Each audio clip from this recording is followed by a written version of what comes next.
Continue Chapter 7, called A Grave Assignment. They had turned down a road called Winding Way and were making their way through neighborhoods, and Summer noticed Nate eyeing her tutti frutti. Want the last of it, she offered. I'm okay, Nate said. The powder keg was pretty good. I'm not sick or anything, Summer said. Tastes like peaches and cream with a hint of strawberry. Okay, you sold me, Nate said, accepting the tutti frutti and finishing it off. What do you think Mrs. White will want us to do this time? Pigeon asked. Rob a bank? If she does, Nate said, I think Condor is the man for the job. Summer and Trevor giggled.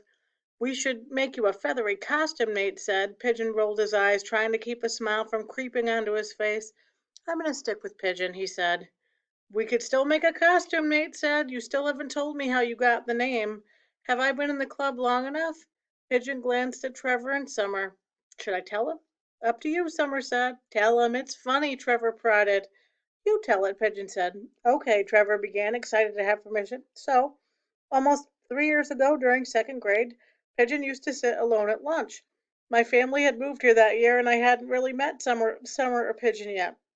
Anyhow, you've probably noticed our school has a lot of seagulls hanging around at lunchtime. Don't ask me why. We're, 50 miles from the ocean? Anyhow, the point is we get a lot of seagulls, but you never see any pigeons. Right, Nate said. Well, one day this pigeon shows up, and Pigeon, he was Paul back then, starts feeding it. They became friends. That same pigeon would show up at lunch and sit with Paul without fail, eating little crumbs of his sandwich or whatever. Then one day Pigeon jumped in. I put a breadcrumb on my arm, and the pigeon hops up onto my sleeve and eats it. So I put a piece of bread on my shoulder, and the pigeon perched up there and ate it. Everybody starts noticing this pigeon on Paul, Summer said, holding back laughter, and everybody starts gathering around him, checking it out. Then the pigeon hops on top of his head, Trevor said. It stands there for a minute, just staring at everybody. And then it made a mess on me, Pigeon said. Nate cracked up, and the others laughed hard as well. I had all this white gooey junk in my hair, he said. And everybody saw it. Summer gasped through her laughter. And well, he's been Pigeon ever since, Trevor finished.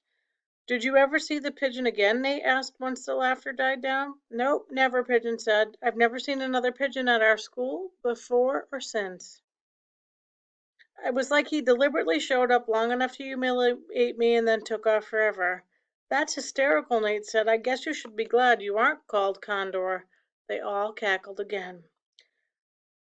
Now there's a break in the page, so there's a setting change. The line at the Sweet Tooth ice cream and candy shop spilled out the front door and along the walkway. Old and young, male and female, dozens of people waited anxiously for their sugar fix.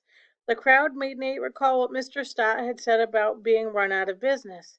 Maybe he was right. To have a line like that at 3 p.m. on a Tuesday meant Sweet Tooth was becoming a major fad, meaning very popular. Nate led Summer, Trevor, and Pigeon through the front doors, shouldering past the people in line. The men behind the counter looked frazzled as they hustled to fill orders. Mrs. Whitehead was handing 2 boxes of white fudge to a young man with stubbly facial hair. Nate noticed envious looks from many of the waiting customers as Mrs. White greeted the 4 of them enthusiastically, raised the counter, and escorted them into the back. There was no indication that the back of the store had ever been as frigid as a meat locker. Dozens of trays of white fudge rested on the work tables and filled tall racks.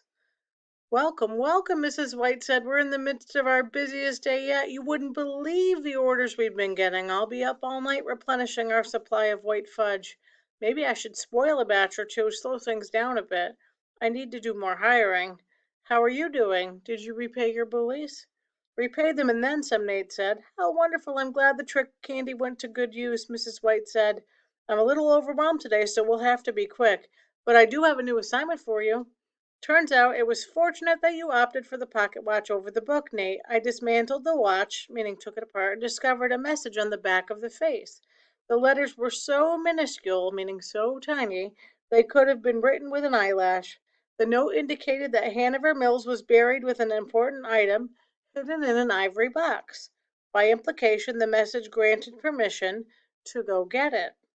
What? Trevor asked.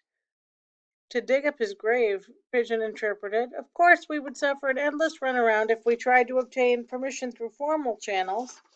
I would prefer you for Nate asked. Goodness, no, Mrs. White said. I want you to seek out the item referenced in the pocket watch message, take the item from the box, an item meant to be claimed, and leave everything else.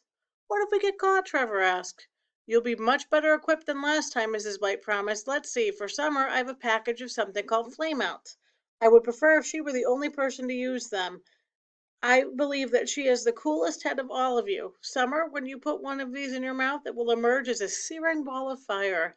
Use a flame out only under dire circumstances, for the effect can be dangerous. Never chew it or use it more than one at a time. Never use one indoors, or you may incinerate something. I don't want candy that could hurt someone, Summer said. Mrs. White sighed, glancing at her wristwatch. Lots of things have potential to hurt someone, my dear. A baseball bat, a ladder, a bicycle. It all depends on how you use them. I don't give you these flameouts to hurt people. Maybe you'll need a distraction. Maybe you'll need to disable an unoccupied car. Who knows? She passed the candy to Summer. Might come in handy to have some extra firepower. Mrs. White turned to Nate. You did a fine job operating the proxy doll last time. That was the thing he used to get the watch. So I'm giving you more proxy dust along with a new subject to control. I call him the 49er. She pointed to a squat caricature of an old miner carved out of wood, standing beside one of the work tables. The figure had crazed eyes, a shapeless hat, and a white beard, and stood about 3 feet tall. He clutched a pickaxe in one hand and a shovel in the other. The pickaxe and shovel were made of metal. The 49er is designed for tunneling, Mrs. White went on. Like the surgeon doll, he is stronger than he looks. Using him, you should have no trouble burrowing down and getting what you need.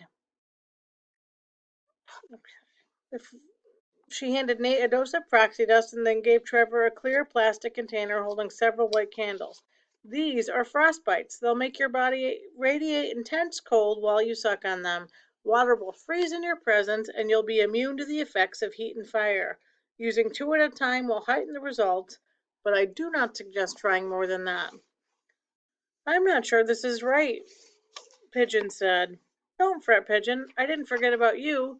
I thought you should carry some of my sweet teeth. She held up a bag with 6 candy corns in it. The sweet tooth is a specialty of mine, so much so that it shares the name of my store. You'll feel tempted to chew on them. Don't. Just let them dissolve and use only one at a time. While a sweet tooth is in your mouth, others will find it difficult to disobey or disbelieve your suggestions. There's an art to it. You don't want to push people too hard or contradict reality too blatantly, or the spell will collapse. You'll find that a little subtlety goes a long way. Different people will exhibit different levels of resistance. The sweet tooth does not work well on those who are aware it exists. For example, you would find it tricky to influence Nate or Summer or Trevor. Now that they know what the candy can do. How do we know you haven't used a sweet tooth on us? Pigeon asked. Mrs. White smiled. Well, I suppose you don't, although most of my candy works only when used by children, so I probably couldn't use a sweet tooth even if I so desired. In addition, I assure you that I would not share magic candy with youngsters whom I had to force into accepting it. There are plenty who would help me voluntarily. Can I entrust these to you? Sure, but Pigeon began. I realize some of you may be uncomfortable with this new task, Mrs. White interrupted, handing Pigeon the bag of candy corns. Keep in mind you are a treasure hunting club, and treasure hunters often have to raid burial grounds in search of clues and artifacts from the pyramids to sunken ships. In this instance, we have permission from the deceased, who is a relative of mine, so you need not fret. If any of you wish to back out, please take this opportunity to surrender your candy to those willing to undertake the adventure, keeping in mind that your refusal to cooperate will mark the end of our relationship. If none of you are willing to claim the next clue, please return all the candy, and I'll find others to assist me. Naturally, whatever our relationship, I'll expect you to keep the secrets I've shared with you. Not that many would give such preposterous notions much credence. In other words, not that they would believe it anyway. Will all your tasks involve stealing from museums or places? Nate asked. Not all of them, Mrs. White assured, although when it becomes necessary, you will find I'm willing to bend the rules to accomplish my aims. Others are actively competing for the prize we are chasing. If you go by the museum, you will find that the memoirs of Hanover Mills are now missing, along with his pocket watch. Do you know who grabbed the book? Trevor asked. No idea, Mrs. White said. Perhaps the same man who chased you the other night. At any rate, can I rely on your continued assistance? I have to get back. I'll do it, Nate said. Me too, Trevor said. Summer and Pigeon nodded, but Pigeon looked reluctant. One more wrinkle that I wanted to withhold until you accepted the mission, Mrs. White said. Hanover Mills is not buried under the headstone with his name on it. To throw off unworthy trespassers, he was put under the tombstone marked Margaret Spencer, 1834 to 1893. And you'll find that monument not far from his own. All this was in the note, Pigeon said. Written by his own hand, Mrs. White said. Here is another melting pot mixer for each of you. Be careful. Do your best to disguise the fact that you have disturbed anything. Here are some extra shock bits as well for you to share. Sadly, I really am in a rush. Good luck Wednesday night. Please bring what you find to the shop on Thursday. I'll be waiting with another reward. So a lot to think about on this next adventure that they're going on, and we'll read more about that next time.